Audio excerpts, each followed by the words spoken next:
నా మనిషిలో ఆఫీస్ కోసం అని చెప్పి ట్రిప్ మీద ట్రిప్ వేసి మనిషి నీరసించిపోయాడు వదిన.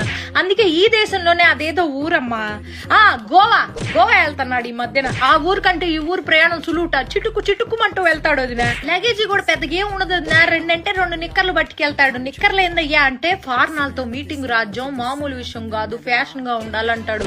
ఫ్యాషన్ అని అల్లాడిపోతా ఉంటాడు మనిషి. ఆ ఊరు వెళ్ళేటప్పటికి ఒక్కసారి కూడా ఫోన్ కాల్ అవుతుంది వదిన. ఎప్పుడు చూసినా స్విచ్ ఆఫ్ అని వస్తుంది. ఏందండి స్విచ్ ఆఫ్ అంటే, రాజ్యం నేను చాలా లోతెట్టు ప్రాంతాల్లో ఉంటా, నాకు ఫోన్ చేయడానికి ప్రయత్నించబాక, మీకోసమేగా ఇదంతా అంటాడు. అల్లాడిపోతా. ఎప్పుడైనా ఫోన్ సిగ్నల్ దొరికి ఏం చేస్తున్నా అయ్యా అంటే మందు వేసుకుంటున్నా రాజ్యం అంటాడు.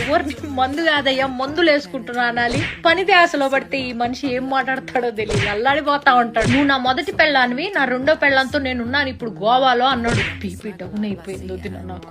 ఏం మాట్లాడుతున్నావయ్యా అంటే, నా ఆఫీసే నా 2వ పెళ్ళావే పిచ్చిదానా అన్నాడు. అల్లాడిపోతాడు నా ఆఫీస్ అంటే. నేను కూడా వస్తాను, నన్ను కూడా గోవా తీసుకెళ్ళంటే ఫ్లైట్లు కూలిపోతున్నాయి, దేశం అంతా యుద్ధాలు జరుగుతున్నాయి, నీకోసం నేనేమైనా పర్లేదు కానీ నీకు మాత్రం ఏం కాకూడదు రాజు.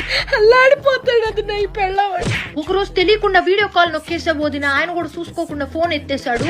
చూస్తే గుప్పు మన నోట్లోంచి పొగలోదిన. ఊరిని అమ్మ ఏంది పొగలు అంటే, ఎముకలు కొరికే చలి రాజ్యం గోవాలో, అందుకే నోట్లోంచి పొగలు వస్తున్నాయి అన్నాడు. అల్లాడిపోతున్నాడు. ఆఫీస్ లో అందరూ ఇన్ని చిన్న పిల్లల్లా చూస్తారంటోదిన.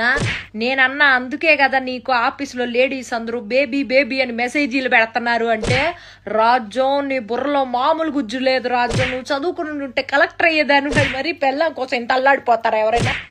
మొన్న పిల్లాన్ని వేసుకుని కుబేరా సినిమా చూద్దాం థియేటర్కి వెళ్తే కార్నర్ సీట్ లో ఆయనను ఆఫీస్ లో ఆమె కూర్చుంటే ఏందండి అని అడిగితే,